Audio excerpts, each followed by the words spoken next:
इस वीडियो में class 12 physical education subject का कंप्लीट सॉल्यूशन देखने को मिलेगा। यदि आपको और भी सब्जेक्ट की वीडियो देखनी है तो मेरे YouTube channel MS education TV के ऊपर जाके देख सकते हैं। यदि आपको PDF डाउनलोड करनी है तो इस वीडियो के डिस्क्रिप्शन में आपको वेबसाइट का लिंक मिल जाएगा, वहाँ से आप इसको डाउनलोड कर सकते हैं। Exam time 3 hours, maximum mark 60। नीचे यहाँ पे सामान्य निर्देश दिए गए हैं। प्रश्न क्रमांक 1 से 15 वस्तुनिष्ठ प्रकार के प्रश्न हैं, जिनमें से प्रत्येक प्रश्न 1 अंक का है। प्रश्न क्रमांक 16 से 21 अति लघु उत्तरीय प्रश्न है, जिसमें प्रश्न संख्या 16 व 17 में आंतरिक विकल्प दिए गए हैं और ये जो प्रश्न है ये आपके 2 अंक के हैं। प्रश्न क्रमांक 22 से 27 लघु उत्तरीय प्रश्न है, जिसमें प्रश्न 22 व 23 में आंतरिक विकल्प दिए गए हैं, ये प्रश्न 3 अंक के हैं। प्रश्न क्रमांक 28 से 30 दीर्घ उत्तरीय प्रश्न है और इनमें सभी प्रश्नों में आंतरिक विकल्प दिए गए हैं और ये जो प्रश्न है ये 5 अंक के हैं। सबसे पहले देखिए यहाँ पे section A objective type question. Question first, 10 टीमों के एक लीग टूर्नामेंट में कितने मैच खेले जाएंगे? तो इसका राइट आंसर है 45, ख ऑप्शन राइट है। क्वेश्चन 2, फार्टलेक प्रशिक्षण विधि किस देश में विकसित हुई? स्वीडन में, क ऑप्शन राइट है। क्वेश्चन 3, न्यूटन के तीसरे नियम को कहते हैं? तो इसको कहते हैं क्रिया प्रतिक्रिया का नियम, ख ऑप्शन राइट है। क्वेश्चन 4, किस प्रकार के व्यक्तित्व वाले लोग अकेला रहना पसंद करते हैं? अंतर्मुखी, क ऑप्शन राइट है। क्वेश्चन 5, प्रथम पैरालंपिक खेल कब शुरू हुए? ये हुए थे 1960 में, क ऑप्शन राइट है। क्वेश्चन 6, मधुमेह रोग किस अंग से संबंधित है? तो ये संबंधित है पैंक्रियाज से, सी ऑप्शन राइट है। क्वेश्चन 7, उष्ट्रासन में उष्ट्र का अर्थ है? तो इसका अर्थ होता है ऊंट। क्वेश्चन 8, मोच डैश की चोट है? मोच जो है ये लिगामेंट की चोट है। क्वेश्चन 9, डैश को विशेष ओलंपिक खेलों के संस्थापक के रूप में जाना जाता है? यूनिस केनेडी श्राइवर को। क्वेश्चन 10, कच्ची अस्थि भंग में कौन प्रभावित होता है? तो इसमें तो 10 वर्ष से कम उम्र के बच्चे। क्वेश्चन 11, डेफलिम्पिक खेल कब शुरू हुए? ये हुए थे 1924 में। क्वेश्चन 12, साइना नेहवाल किस खेल से संबंधित है? साइना नेहवाल बैडमिंटन से संबंधित है।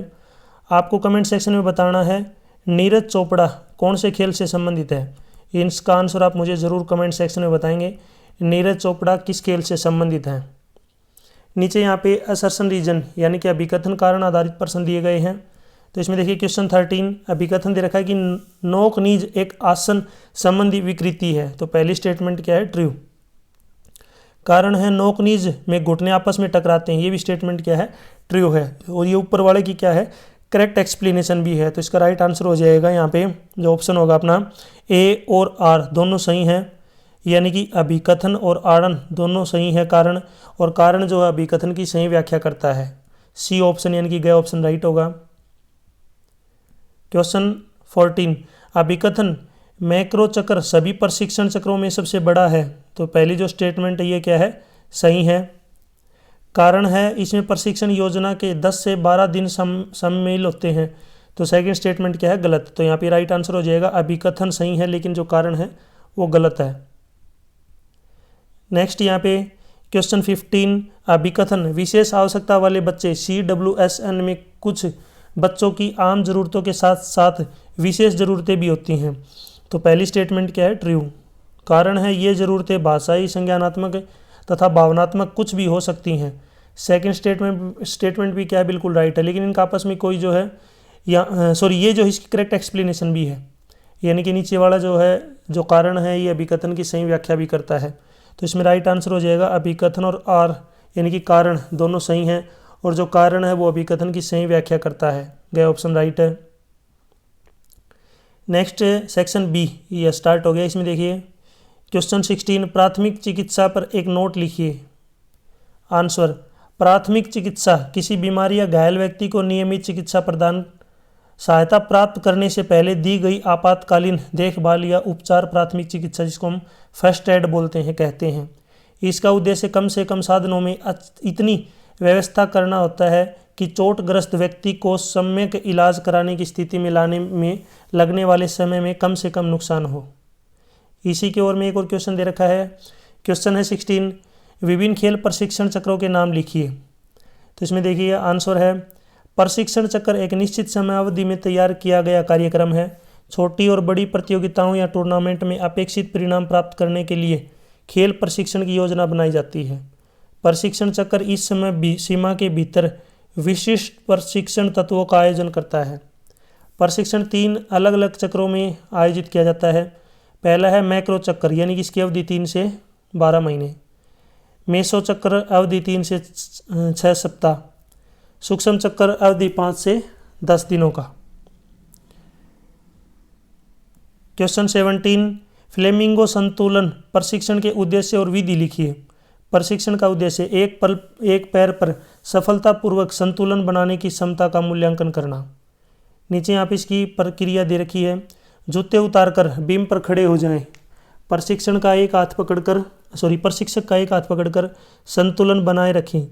पसंदीदा पैर पर संतुलन बनाते समय मुक्त पैर को घुटने पर मोड़ा जाता है और इस पैर को नितंबों के करीब रखा जाता है। जैसे ही प्रशिक्षक जाने दे, घड़ी शुरू करें।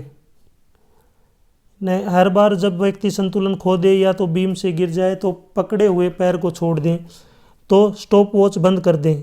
तब तक वे संतुलन न खो दें, तब तक दोबारा शुरुआत करें। संतुलन के 60 सेकंड में गिरने की समय संख्या गिनें। यदि पहले 30 सेकंड में 15 से अधिक बार गिरावट होती है तो परीक्षण समाप्त कर दिया जाता है और 0 अंक दिया जाता है। क्वेश्चन 17, यहाँ पीसी की ओर में एक और क्वेश्चन है। संतुलन के विभिन्न प्रकार कौन कौन से हैं? तो इसमें आंसर है, संतुलन शरीर में कोई त्वरण गति या दिशा में कोई परिवर्तन नहीं की स्थिति है। संतुलन 2 प्रकार के होते हैं। स्थैतिक संतुलन। स्थैतिक संतुलन से तात्पर्य शरीर के आराम या गतिहीन होने से है। दूसरा है गतिशील संतुलन।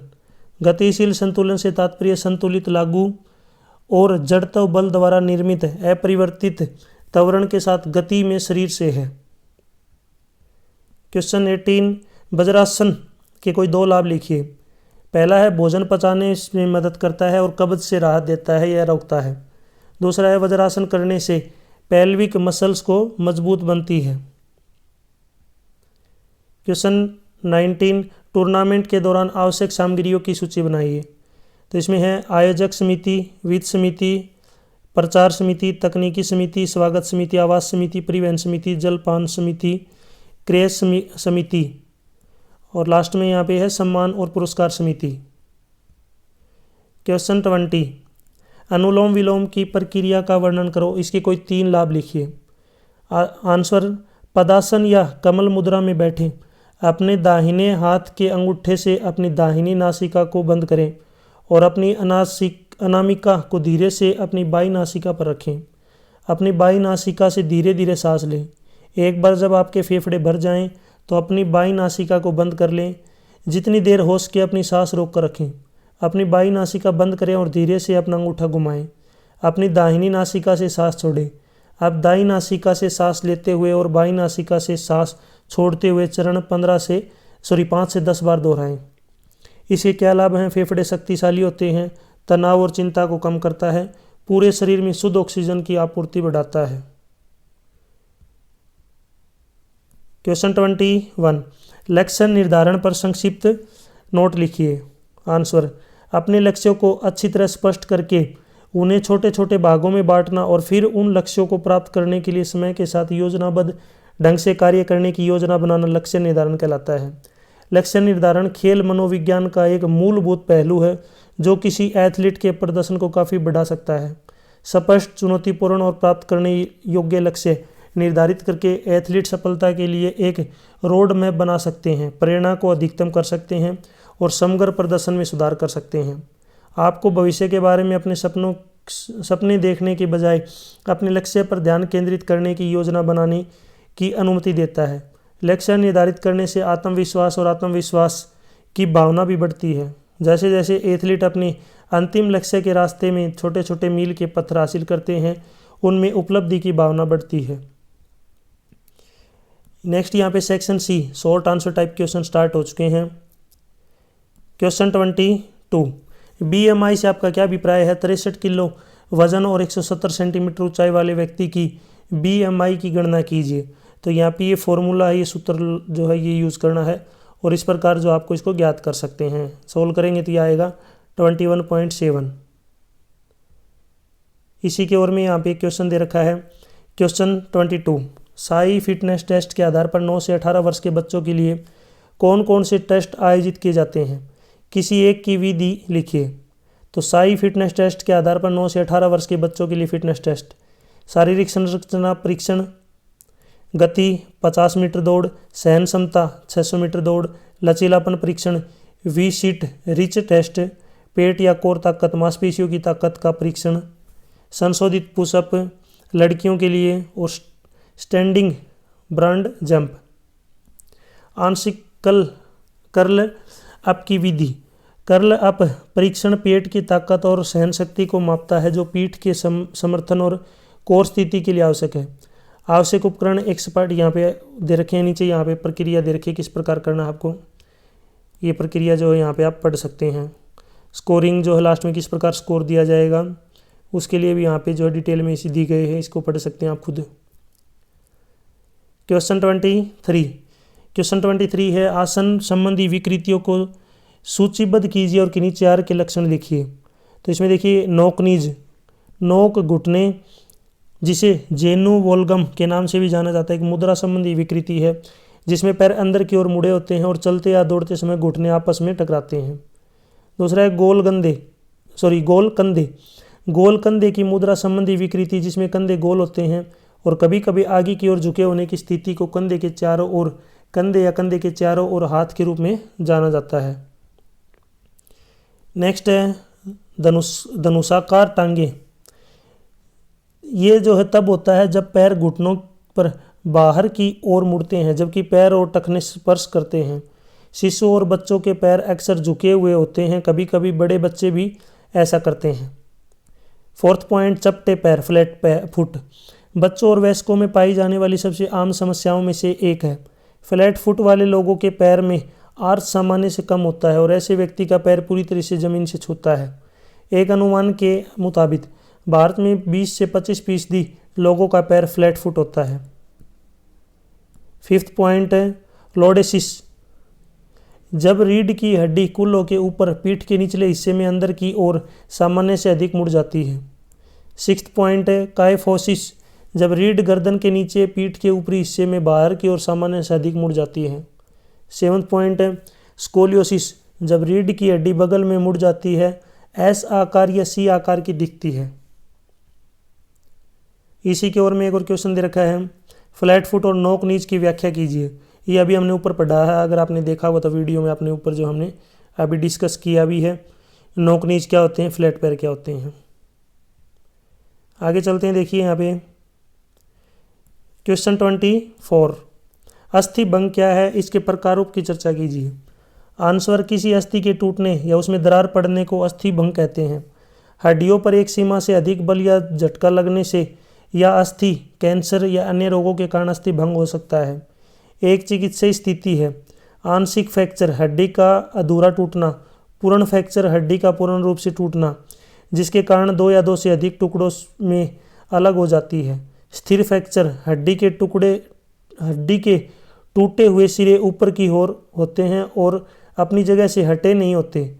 विस्थापित फ्रैक्चर, हड्डी के टूटे हुए सिरों के बीच एक गैप होता है।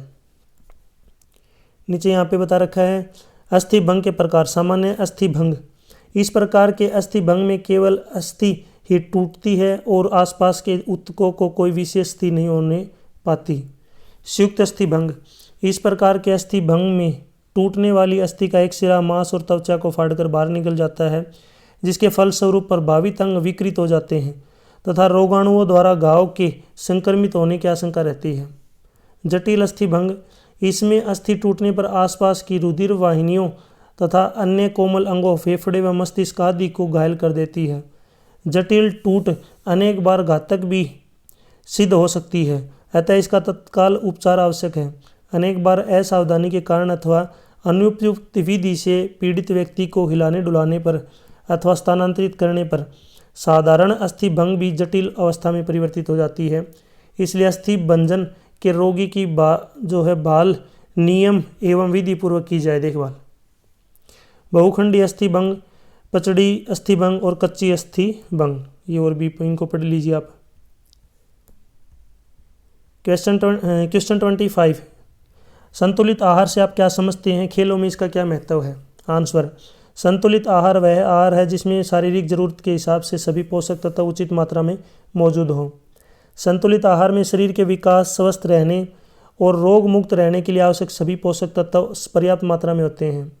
इसके अलावा एक स्वस्थ संतुलित आहार आवश्यक ऊर्जा आवश्यकता प्रदान करता है और अन्य पोषण संबंधी कमियों से बचाता है और प्रतिरक्षा बनाता है। संतुलित आहार के सभी पोषक तत्व इस प्रकार हैं: कार्बोहाइड्रेट, विटामिन, खनिज, वसा, प्रोटीन, फाइबर और पानी। आपको मुझे कमेंट सेक्शन में बताना है विटामिन कितने प्रकार के होते हैं। आप मुझे कमेंट सेक्शन में बताएं विटामिन कितने प्रकार के होते हैं और उनके नाम भी जरूर लिखें।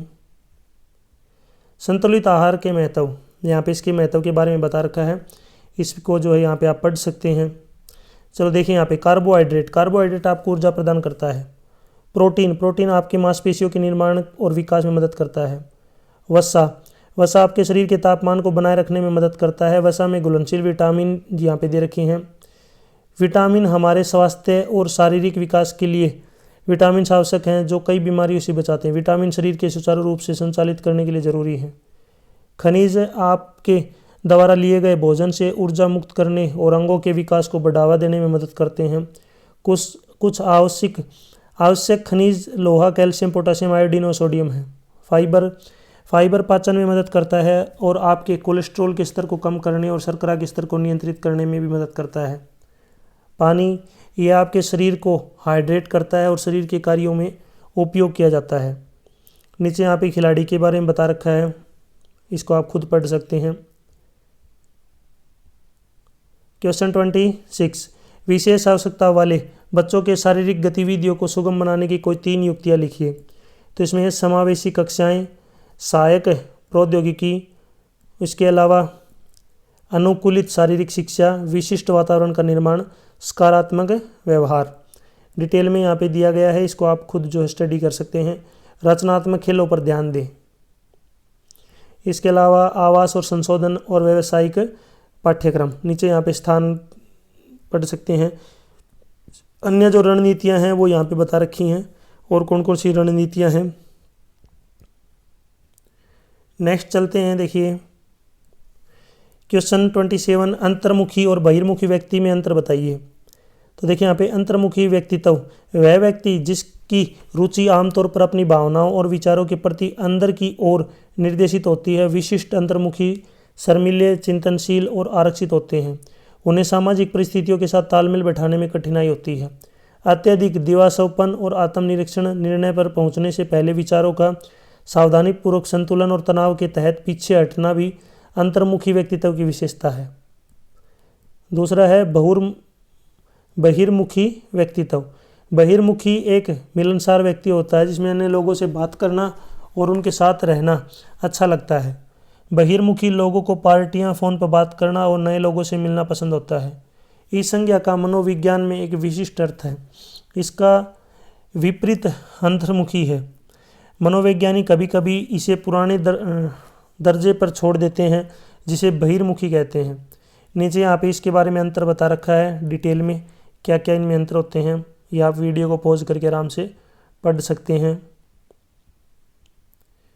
नेक्स्ट यहाँ पे देखिए long answer type question start हो गए। नॉकआउट विधि में 24 टीमों के फिक्चर तैयार कीजिए। तो यहाँ पे ये जो इसका 24 टीमों का जो है फिक्चर तैयार कर रखा है, इस प्रकार से जो है यहाँ पे आप समझ सकते हैं। और डिटेल में अगर आपको देखना है तो यहाँ पे आप देख सकते हैं किस प्रकार जो है प्रथम चक्कर, दूसरा चक्कर, तीसरा चक्कर, चौथा चक्कर, बाई, पांचवा चक्कर, लास्ट में विजेता। इसको आप खुद देख सकते हैं आराम से। नीचे अगर आपको और देखना है, देखिए यहाँ पे थोड़ा बड़ा जूम करके दिखा रखा है। राउंड 1 2 3 4 5 बाई 1 बाई 2 कौन कौन सी बाई हैं, लास्ट में विजेता। क्वेश्चन 28 है न्यूटन की गति के नियमों का उदाहरण सहित व्याख्या कीजिए। तो यहाँ पे जो इसको आप पढ़ सकते हैं, लेंथी क्वेश्चन है। न्यूटन के जो नियम है, प्रथम नियम, न्यूटन का गति का दूसरा नियम, और लास्ट में जो है न्यूटन की गति का तीसरा नियम। नेक्स्ट क्वेश्चन देखिए यहाँ पे क्वेश्चन 29, व्यायाम और मांसपेशी तंत्र पर पड़ने वाले प्रभावों का उल्लेख कीजिए। मांसपेशियों का निर्माण, मांसपेशीय अतिवृद्धि, कोशिका नलिकाओं का निर्माण, अतिरिक्त वसा पर निर्माण, थकान में देरी, शक्ति और गति, संतुलन और समन्वय में सुधार, रक्त की आपूर्ति में भी सुधार, मांसपेशियों के प्रदर्शन में सुधार। नेक्स्ट है क्वेश्चन 29, मोच के कारण, लक्षण और उपचार बताइए। मोच जो अभी मैंने बताया था लिगामेंट के खिंचाव या टूटने से होता है। यहाँ पे इसके बारे में बता रखा है किस प्रकार इसको बांटा जाता है। ग्रेड 1 मोच हल्की होती है, ग्रेड 2 मोच मध्यम होती है, ग्रेड 3 जो मोच है ये गंभीर होती है। यहाँ पे देखिए टखना, घुटना, कलाई, मोच के कौन कौन से लक्षण हैं, किस प्रकार जो है मोच में क्या क्या हो जाता है, दर्द, क्षेत्र में सूजन, कठोरता, चोट, ये सभी जो है ये होती हैं। चोट लगने के यहाँ पे जो है तरीके बता रखे हैं, यानी कि किस तरीके से बचाव किया जाता है। तो प्रोटेक्शन, रेस्ट, बर्फ़ लगाना, कंप्रेशन यानी कि संपीड़न, और लास्ट में है ऊंचाई, एलिवेशन। आगे चलते हैं यहाँ पे क्वेश्चन 30, सर्किट प्रशिक्षण क्या है खेलों में, इसके महत्व के बारे में बताइए। आपको मुझे कमेंट सेक्शन में बताना है जो अर्जुन अवार्ड है, अर्जुन अवार्ड किस खेल से संबंधित है, यानी किस खेल में दिया जाता है अर्जुन अवार्ड, ज़रूर कमेंट सेक्शन में बताएं। और अर्जुन अवार्ड में कितनी राशि प्रदान की जाती है, यानी कि कितने पैसे मिलते हैं, रुपए मिलते हैं, ज़रूर कमेंट सेक्शन में इसका आंसर दें। यहाँ पे सर्किट प्रशिक्षण के बारे में बता रखा है, इसके लाभ के बारे में नीचे बता रखा है, कौन कौन से लाभ होते हैं। वीडियो को पॉज करके आराम से आप जो इसको पढ़ सकते हैं, या फिर वीडियो के डिस्क्रिप्शन में आपको वेबसाइट का लिंक मिल जाएगा, इसका डाउनलोड भी कर सकते हैं। मोच के कारण, लक्षण और उपचार, ये अभी ऊपर आया था क्वेश्चन अपना, अभी हमने जो ऊपर डिस्कस किया था ये दोबारा से रिपीट हो गया क्वेश्चन। इसके लक्षण भी नीचे यहाँ पे बताए हुए हैं, सुरक्षा, आराम, बर्फ, संपीड़न, ऊंचाई, ये सभी। क्वेश्चन 30, मधुमेह क्या है, भुजंगासन की प्रक्रिया, लाभ और विपरीत संकेतों का वर्णन कीजिए। मधुमेह क्या होता है, जैसे ब्लड में जो है ग्लूकोज की मात्रा का बढ़ना, यानी कि शुगर इंक्रीज होना, इसकी जो विधि है यहाँ पे विधि के बारे में बता रखा है। ये जो विधि है यहाँ पे आप इसको पढ़ सकते हैं। भुजंगासन के अभ्यास के लाभ, कौन कौन से लाभ होते हैं अगर आप ये आसन करेंगे तो। सावधानी और चेतना, नीचे देखिए यहाँ तक जो वीडियो अपनी कंप्लीट हो चुकी है। वीडियो अच्छी लगी तो इसको लाइक करें, अपने दोस्तों के साथ ज़रूर शेयर करें। और भी वीडियो देखनी है तो मेरे YouTube channel MS education TV के ऊपर जाके देख सकते हैं। यदि आपको PDF डाउनलोड करनी है तो इस कोने में आपको वेबसाइट का नाम दिख रहा होगा, इस वेबसाइट से जाके आप डाउनलोड कर सकते हैं। Thanks for watching.